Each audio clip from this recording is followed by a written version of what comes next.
Did you hear what President Trump said on Christmas? Let me just read this to you. I should say President-elect Trump, if I'm using the proper honorifics. I'll quote from this article. He dished out a fiery Christmas message on Wednesday in which he wished a Merry Christmas to, quote, radical left lunatics, told the 37 prisoners whose death row sentences were recently commuted by President Biden to, quote, go to hell, and more. Merry Christmas to the radical left lunatics who are constantly trying to obstruct our court system and our elections and are always going after the great citizens and patriots of the United States, but in particular, their political opponent, me, Trump says. They know that their only chance of survival is getting pardons from a man who has absolutely no idea what he is doing, Trump declared on Truth Social. He continued, also to the 37 most violent criminals who killed, raped, and plundered like virtually no one before them, but were just given, incredibly, a pardon by Sleepy Joe Biden. I refuse to wish a Merry Christmas to those lucky, quote-unquote, souls, but instead will say, go to hell.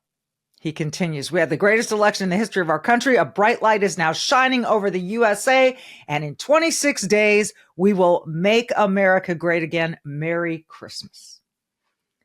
So, that's pretty much quintessential Trump. And if you look at the year 2024, it certainly was a lot about Trump. It was it was an election year like no other. It was no average election year. This is our year in review. It's two parts. Today is December 26th, 2024. You'll hear the next part next week on Monday, the 30th of December. So much happened this year, and we want to review it for you. And keep in mind, so much happened, we can't possibly cover everything. But we're going to do our best with a little help from the Wall Street Journal, who did a great 2024 review. And welcome to the Michele Tafoya podcast. Please subscribe so you never miss one of these bits of creative inspiration that John Berg and I throw together for you on this podcast. Just hit that subscribe button wherever you happen to be. It's free. It'll pop into your podcast menu anytime. So please be part of the family. We appreciate it. When looking back at 2024, had forgotten that the very first day of the year, January 1st, the news was an earthquake, a literal earthquake in Japan, 7.6 magnitude. That's big. If you've lived in earthquake country like I have in California or anywhere else where there are quakes, you know that 7.6 is serious, and 475 people died. That is how 2024 began. So it's a very sad way to begin the year with 475 casualties, but that's how it began. Then we had Claudine Gay step down on January 2nd as president of Harvard. However, she's still on the payroll there. Plagiarism, anti-Semitism, she's still on the payroll. January 2nd, also top Hamas leaders were killed. There were narrow escapes from flights. Bitcoin got approved by the SEC. The SEC approved Bitcoin's EFTs. The S&P 500 hit a record, and then Trump was hit with a penalty. $83 million in damages in that E. Jean Carroll trial. So that was that. All of these things got the year off to a roaring start. We had UN staff linked to the Hamas attacks on October 7th. So, there was a lot. And then we got to February. And again, a lot of business, a lot of stuff going on. But what really hit in February was the Robert Hur report coming out and describing Joe Biden as kind of a fragile, senile old man. Now, this hit a lot of people very hard, and a lot of people jumped to the president's defense, including his vice president, Kamala Harris. Let's roll the tape. I have been privileged and proud to serve as vice president of the United States with Joe Biden as president of the United States. And what I saw of that report last night, I believe is, as a former prosecutor, the comments that were made by that prosecutor, gratuitous, inaccurate, and inappropriate. Gratuitous, inaccurate, and inappropriate. Time would soon tell that either Kamala was lying, covering up, whatever you want to call it, but this set the tone for the rest of the election. This elderly man with a poor memory is how Robert Hur described Joe Biden when they were doing that documents case about the federal documents at his home by the Corvette in the garage. So that's kind of the big pop in the early part of February, followed by a very familiar pop with a familiar pop star in early February as the Chiefs rolled to win the Super Bowl again. But of course, we can't talk the Chiefs without talking Taylor Swift. And she was there at the Super Bowl to cheer on her boyfriend. And as early as the coin toss, she began her now infamous celebrations. Here, let's get a look at her dancing after the Chiefs win the toss. Team logo is tails. San Francisco, you are the visitors. What is your call? Tails. He's called tails. Bobby, please do the honors. It is heads. You prepared? You want to call? You play one chip. Here we go. San Francisco, good luck, man.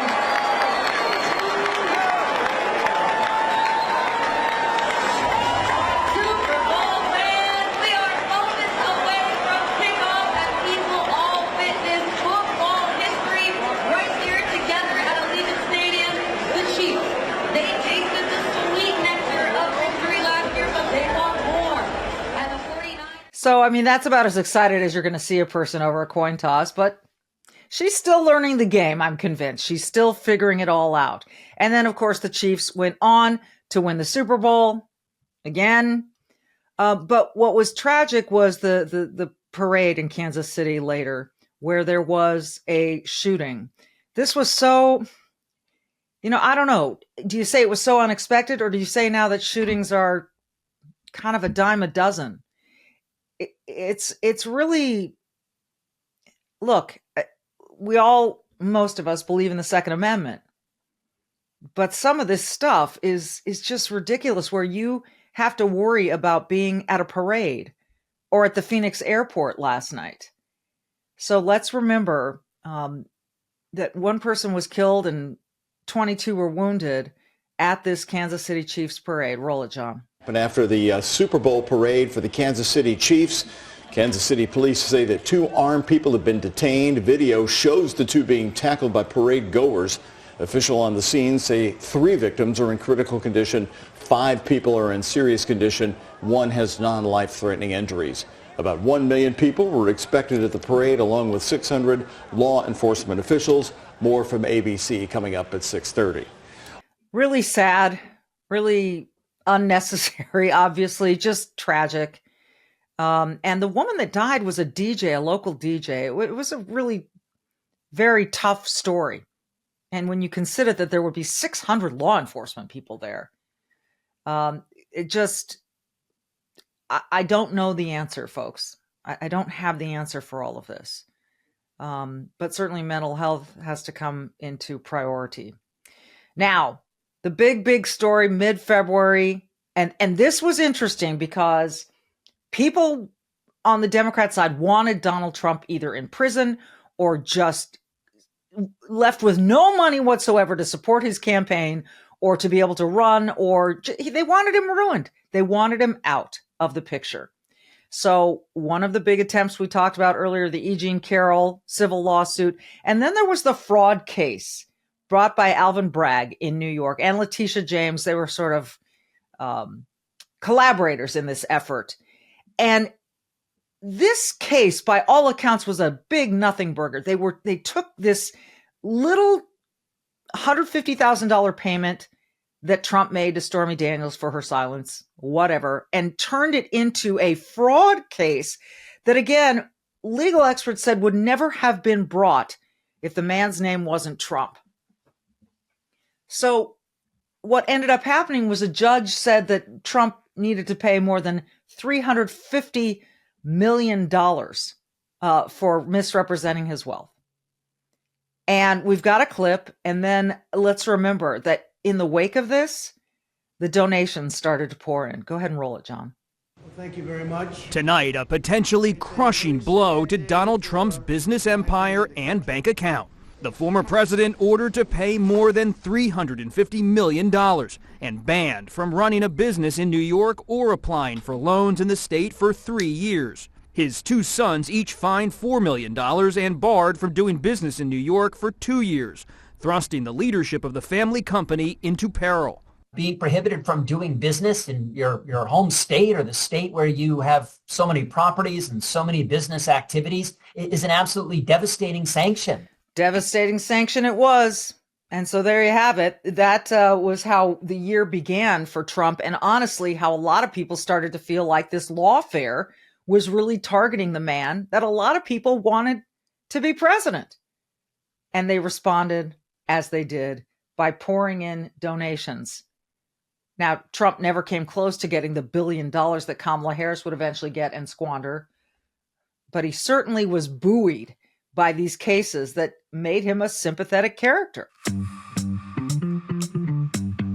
Now, if you're having trouble sleeping, that's a huge problem for people these days. And I'll tell you, I have had this problem as well. So what do you do when you can't sleep? But let me tell you what I've found to help me sleep better. It's not a drug.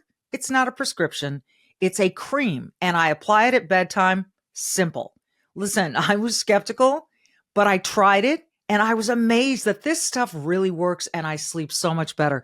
The company is Sleep Cream, and they use all natural CBD combined with the finest essential oils. I mean, some of it just smells so good, like rose. I just put it on before turning in for the evening. I usually put it on the bottoms of my feet, the insides of my forearms and wrists. And within minutes, it helps me to relax and allows my body to do what it's supposed to do, which is sleep. You can find them at sleepcream.com, and cream is spelled C-R-E-M-E. Just try it for a couple of nights. See if it works for you. If you don't experience better sleep, Sleep Cream will refund your purchase guaranteed. You don't have to return anything. So go to sleepcream.com.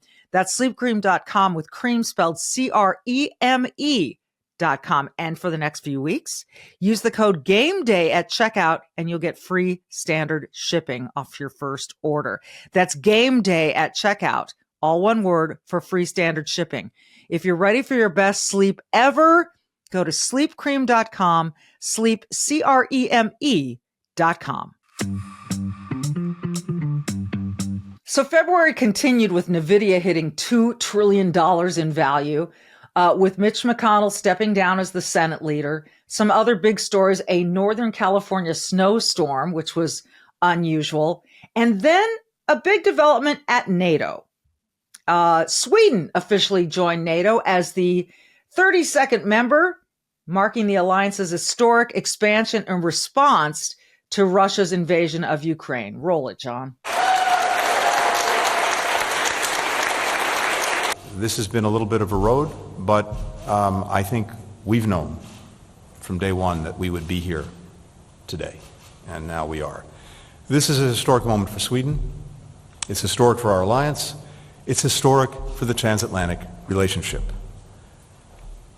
Our NATO alliance, our defensive alliance, is now stronger and larger than it's ever been. Is it just me, or does Anthony Blinken have a cadence very similar to Barack Obama's? Do you get the sense that they kind of absorbed? I've seen it with some players. They absorb their coach's speech cadence and the way that they speak. They kind of talk similarly. It seems to me that a lot of Obama, it's like the Obama coaching tree. And a lot of these guys carry the same cadence, same tone. We knew that one day we would be here. Okay, congratulations to Sweden. As March moved along, part of the March Madness was this discussion of banning TikTok. And remember the name Steve Mnuchin, part of Trump's first administration, first term? Well, he thought about maybe buying TikTok. The Congress wants to put TikTok in American hands rather than Chinese hands. It's currently owned by ByteDance, which is a company with direct ties to the CCP. And that means that TikTok is absorbing all of your data. Well, this is dangerous. And in many cases, TikTok has been banned from a lot of state governments, the federal government. So can they get it in American hands? Here's what Steve Mnuchin said. You're trying to buy TikTok. I am, because this should be owned by U.S. businesses. There's no way that the Chinese would ever let a U.S. company own something like this in China. I mean, that's the key point. Where does the United States own anything that influences China? I mean, certainly imports and exports, you can talk about those, but data, information, technology, and we know that China's been dastardly, shall we say, with the way that they use data against the United States and other countries. There was a volcanic eruption in Iceland in March. March continued. The Apple antitrust case and terrorism in Russia, which was awful and hideous. In the midst of this war against Ukraine, there was a terrorist attack on a concert hall in a Moscow suburb. It killed at least 145 people, and the Islamic State claimed responsibility. Roll the tape, John. Are reported dead. Another 100 people have been wounded. Okay. This is video from inside the concert hall. You can see one of the gunmen firing an automatic weapon. Russian news reports say the assailants also used explosives, which sparked a huge fire, and Russian authorities are investigating this attack as terrorism. As more information comes out, we'll continue to update you throughout the evening. I don't know what the point of that was. What is the point of any terrorism but to horrify people and keep them at home, basically, in their homes, and to destroy economies in doing so?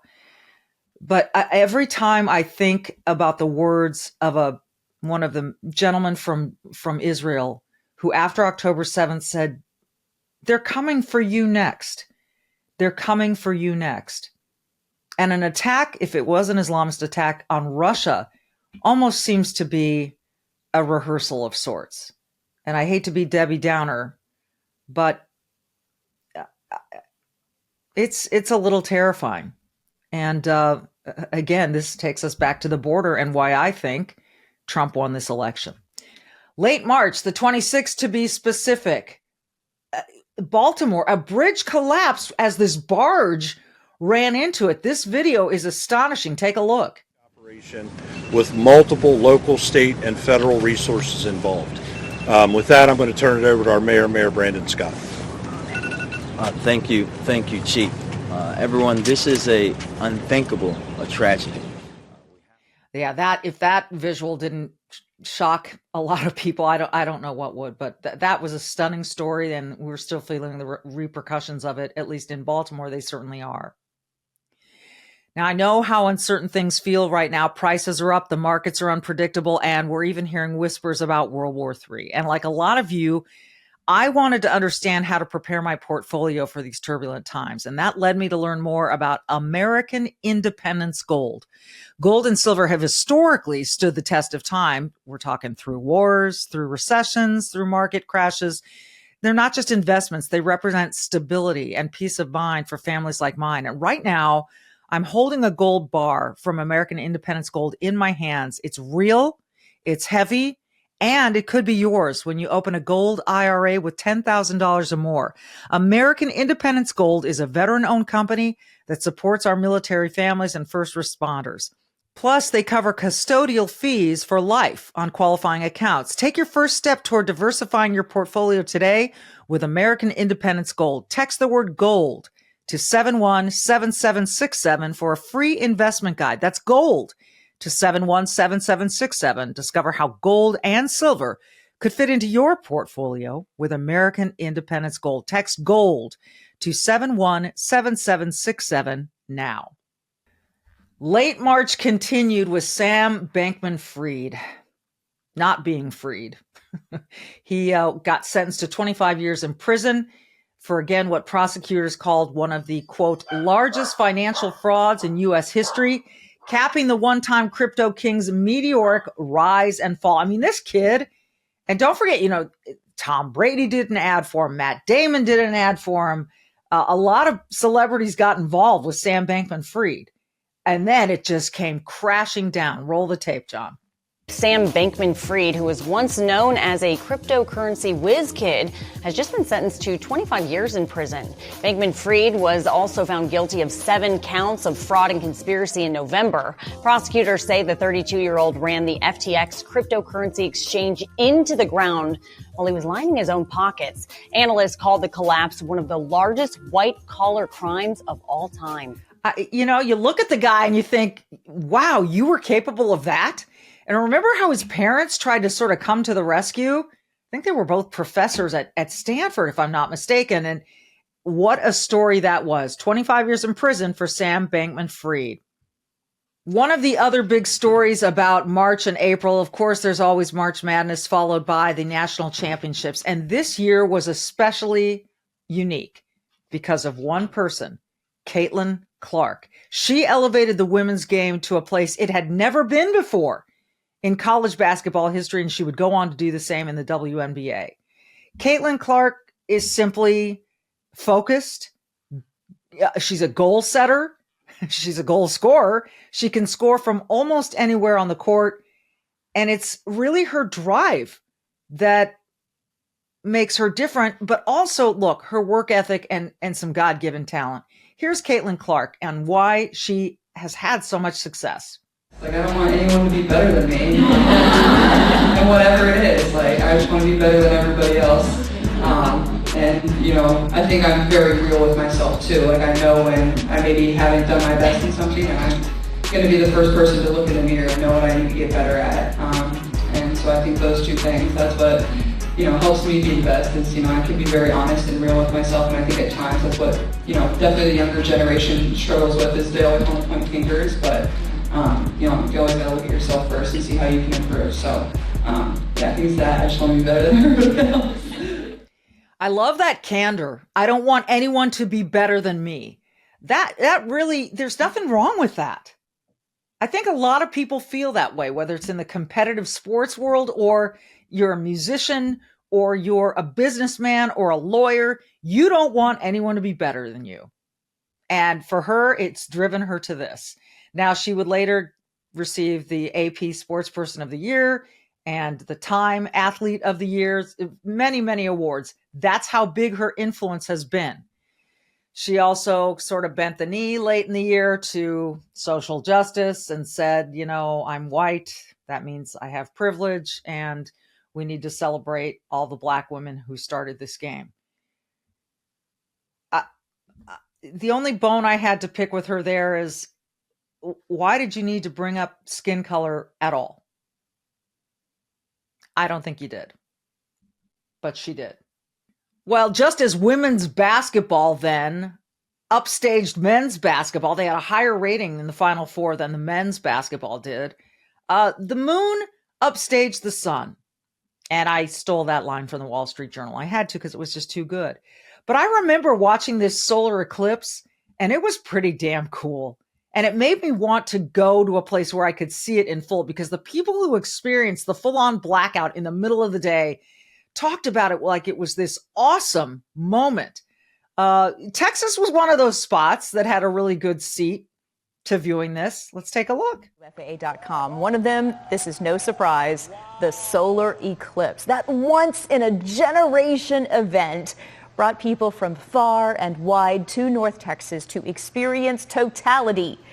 It was truly an amazing experience. And I would have liked to have seen that. And I know people that did, and they just loved it. And that's pretty amazing. It doesn't happen that often.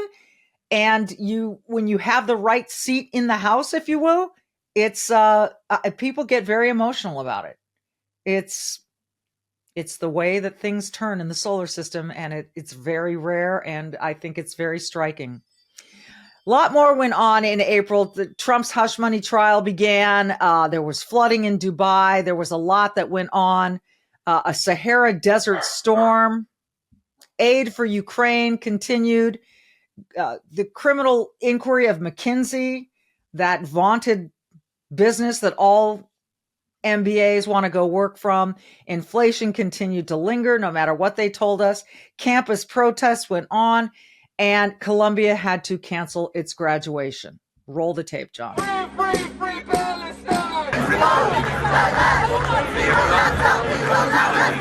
Today, Columbia University announced it's canceling its university-wide commencement ceremony after weeks of pro-Palestinian protests on campus. The school said based on student feedback, it decided to focus attention on class days and school-level graduation ceremonies where students are honored individually alongside their peers.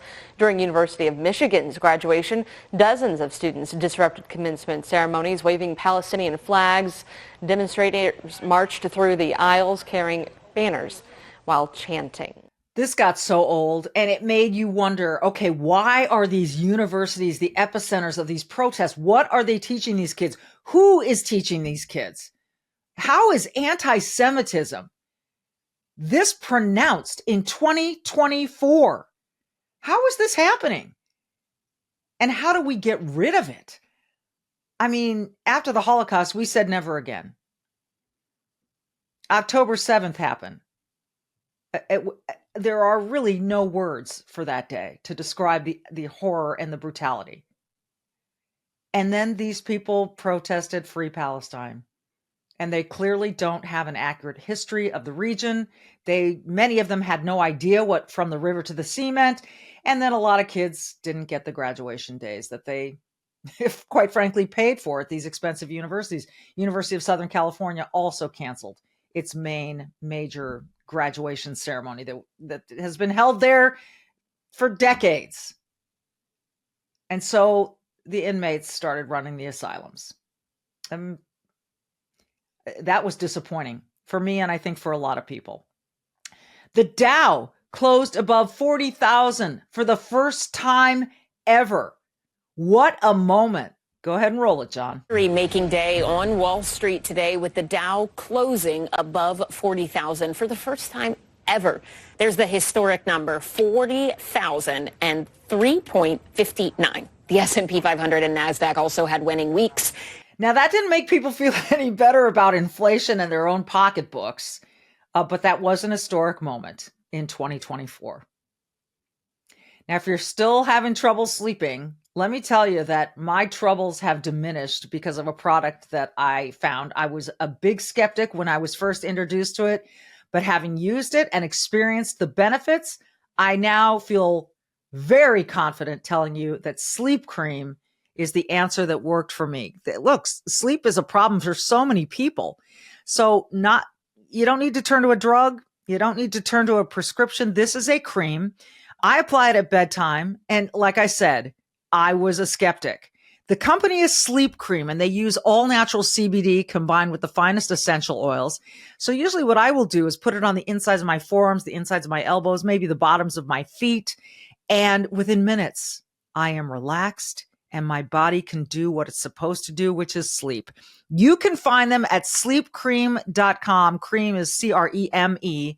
Just try Sleep Cream for a couple nights. See if it works as well for you as it does for me. And if you don't experience better sleep, Sleep Cream will refund your purchase guaranteed. You don't have to return anything. Go to sleepcream.com. That's sleepcream.com with cream spelled C-R-E-M-E. And for the next few weeks, use the word Game Day, all one term, at checkout to get free standard shipping on your first order. That's Game Day at checkout, all one word. Are you ready for your best sleep ever? Sleep, CREME.com. Spring continued with a May resignation of Martha Pollack, the president of Cornell University, because that was another university that handled anti-Semitism brutally poorly. Can I use brutally and poorly next to each other? I'm going to. Protests against Israel, not just pro-Palestinian, but anti-Israel protests. We had the Northern Lights on May 11th. Walmart had some serious layoffs on May 13th. Investors were thriving, but again, it wasn't translating to people who were still feeling inflation. We told you about the Dow. And then a major death in Iran. The Iranian president was killed in a helicopter crash, and there is a lot of speculation about exactly what caused this crash that ended the president's life. Roll the tape, John. We start with breaking news from Iran, where state media says that President Raisi and the Foreign Minister Hossein Amir Abdollahian died when their helicopter crashed on Sunday. The wreckage has been located and there are no survivors among those who were on board. You know, it really changed a lot of things in Iran. And there was a lot of shuffling of the deck of leadership. And I think we're going to be seeing that for quite some time. It's going to be very interesting as we look ahead to 2025 to see how Iran and the United States interact. It's going to be very, very different from what the Biden and Obama administrations did. We know that. We saw that with the first Trump administration. And so here we go. And again, part of the reason that Trump may be part of the reason that he was elected was the lawfare that was used against him. The legal issues were weaponized to try to put the man in prison or just completely drain his bank accounts.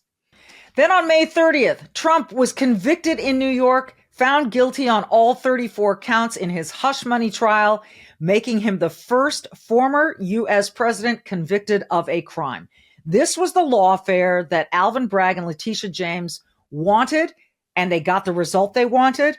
Ultimately, it did not hurt Trump. After this case and after this verdict, his coffers were just loaded with money from donations. Small donors, large donors all over the country were like, this is ridiculous. The case was ridiculous. All the cases against him really were. If you talk to the legal experts, this was insanity. But it filled up his coffers. Roll the tape, John. This was a disgrace. This was a rigged trial. Former President Donald Trump has been found guilty in all 34 charges he faced in his hush money trial. Speaking just after the trial, he maintained his innocence, calling the trial a disgrace before falsely claiming the judge, jury, prosecutor, and White House brought this case against him. This was a rigged, disgraceful trial. The real verdict is going to be November 5th by the people. The judge has scheduled sentencing for next month. That's when we'll find out what punishment Trump will face, which could include prison time. Each of the 34 charges carry a maximum sentence of 4 years in prison, but legal experts consider prison unlikely given Trump's lack of a criminal record. It's likely Trump will appeal, and he made it clear when he spoke after the trial that this isn't the last time we'll hear from him. I'm a very innocent man, and it's okay. I'm fighting for our country. I'm fighting for our Constitution. This is long from over. Thank you very much. It was a pretty remarkable day. And you saw people celebrating in the streets, a lot of Trump haters taking chalk to the sidewalks and writing out the number 34. They were so pleased that he was found guilty on all 34 counts, even though, as I mentioned, legal experts found this to be a ridiculous case. And as I said, money poured into his coffers. But what was prescient was what he said. November 4th will be the real verdict. November 5th. Can't believe I said November 4th.